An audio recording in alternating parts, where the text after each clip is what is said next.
You know, there's a gentleman who is running in the Republican primary for president who's actually a very sharp guy. He's done a lot in his life. He's not that old. And he understands economics, and he's been very, very successful. I've never met him, never talked to him before. That's on me.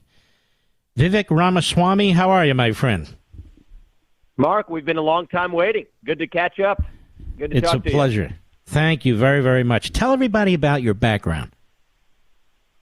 Yeah, so I was born and raised in Cincinnati, Ohio, as a kid of immigrants who came from India. They didn't come with a lot of money, but they did come with two parents who were committed to living in the house and focus on education, and that was the greatest gift that I got growing up. And so I ended up going to Harvard for college, studying molecular biology. I was a nerdy science guy for much of that period of my life.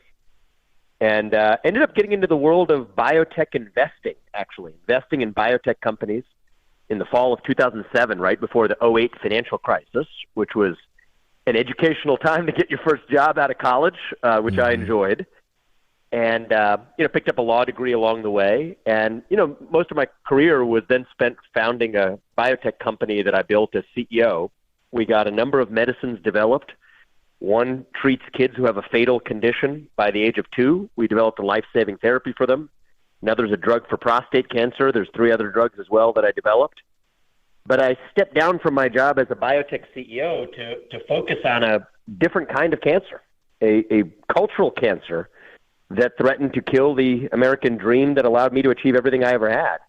When George Floyd died, there was demands on me as a prominent CEO. It was a multi-billion-dollar company by that point, to make statements in support of Black Lives Matter. I refused to do it, and that led to a series of events that I described in my book, Woke Inc., that led me to step down as a CEO and to focus on this new mission I've been on to revive a missing American national identity. So I've written 3 books over the last couple of years. 2 of them are out. A third one on ESG is coming out later this year. And I started a new company called Strive then to compete against BlackRock and some of these forces politicizing corporate America, which became my passion. But I would say, Mark, I discovered that trick only works if there's a culture, a populace, a generation in this country that's willing to buy up what they're selling. And I wasn't going to solve that through the market. I wasn't going to solve that as an entrepreneur. I decided that the way I wanted to address that by leading a cultural revival in this country, a national revival. And that's what this presidential run is all about. And I hope we succeed in reviving a missing national identity that dilutes the woke agenda to irrelevance. I think that's how we actually win, through actual leadership, rather than through just, frankly, even doing what I've been doing for the last several years, which is complaining about the problem. Well, I'll tell you this, though, that is fantastic, your background and what you've done already. Not to offend, how old are you? I'm 37. I Wow, was you've born in done a lot. 1985. Yeah. You kind of skew the age in Washington. The average age there is about 112. So that would bring us back to about 70. Let me ask you this: you are extremely articulate. I've seen you before. Very substantive. Your top 3 or 4 agenda items. I know generally you're concerned about the culture, and you should be, because the culture is being devoured. So where do you see your major areas of focus? So my main areas of focus, they all revolve around reviving American national identity, but I'm going to go after the obstacles that stand in the way. The top of my domestic agenda is going after the administrative state. I think that the managerial bureaucracy, the permanent state, that's what actually allows a lot of these ideologies to find their way from government into this private sector and into our culture. And so what I've said is, you know what, the people who we elect to run the government better darn well be the people who actually run the government. And I've laid out a list of administrative agencies that I won't just reform, Mark. I will shut down. And I believe in Article 2 of the Constitution and have deep-seated legal analysis that empowers me to do that as U.S. president. That's one of the areas that I'm most focused on. I think on the cultural side of things, look, I think that one of the ways we can actually lead our way out of this culture war is actually to revive American pride through American economic growth itself.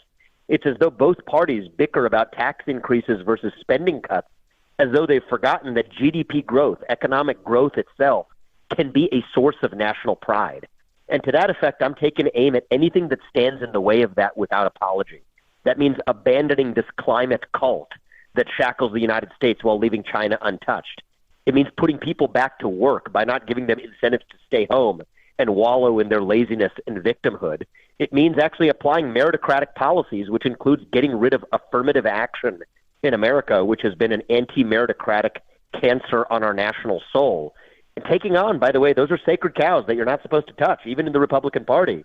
Even the most recent Republican president could have gotten rid of affirmative action through executive order. I pushed his people on why they didn't. I understand it's difficult for people, maybe with certain skin color or certain name or certain age to take on. But these are the battles I'm willing to wage to revive a missing national identity. And then the third piece, I would say, just to keep a long answer a little shorter, Mark, is declaring independence from China. I think that we today live in a country that depends on our enemy for our modern way of life. And I think we need to declare independence from communist China. I think we can actually do it much more easily than most people think. But anyway, to take on these kinds of issues, Mark, I think you need in this country a political outsider in the White House. I do think that needs to be the new tradition in the GOP. We cannot nominate the professional career politician beholden to a donor class to get these kinds of things done. Systematic reform, gutting the administrative state, declaring independence from China. The donor class in this Republican Party won't let you do that. So I've been actually at liberty. I've written already an 8-figure check, and there's no limit to what we'll put in. I've enjoyed success in this country. I want to reinvest in reviving this country. And I think that nothing's going to stop us from going the distance, because I think it has to be an outsider that gets this job done, which is why I'm in this race. And this issue with China, it's so true. I mean, Xi Jinping has said, he now bluntly said he's preparing China for war. Now, we got to pay attention to this. We can't ignore this. Let me ask you this, the administrative state. You look over in the country of Israel, and Netanyahu's trying to take on the administrative state. The judiciary is functions like a Politburo there. They have a massive control over what happens in the country. And because they've pushed back and fought back, and they've aligned themselves with radical parties and minority parties and a Labor Party and this party and that party, you can see what's happening. They're trying to take Netanyahu down. Our president's interfering in the internal affairs of Israel. Israel's got this unraveling domestic situation while they're having to face down the Iranians. So this is not a simple undertaking, is it? Oh, it's not. And this is not a domestic issue. It's an issue for self-governing democracies in the West as we know it. You see it in Great Britain. You see it in other places around the world. But I'm here to correct it here in the United States because we lead the way for the free world. And so the issue is you have this system of civil service protections where they say that if you're hired in the administrative state, you get to work there forever without any political accountability. Well, the politicians we elect then become lazy and delegate more and more authority, implicitly or explicitly, to that administrative state. Well, here's my view. I've been a CEO. I've built and run successful companies. I will bring those same principles and my deep understanding of the Constitution as well to say that Article 2 of the Constitution says the President of the United States actually runs the federal government. And I'll teach you a little lesson I learned in the private sector, Mark. If somebody works for you and you can't fire them, that means they don't work for you. It means you work for them because you're responsible for what they do without having any authority to determine it.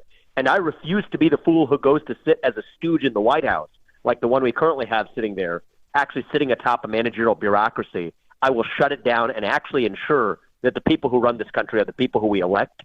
And believe me, the current Supreme Court, I believe, will be with me all the way on that interpretation. Listen, I want to have you back a little earlier in the program where we can spend more time. You're the kind of guy I'd like to engage with.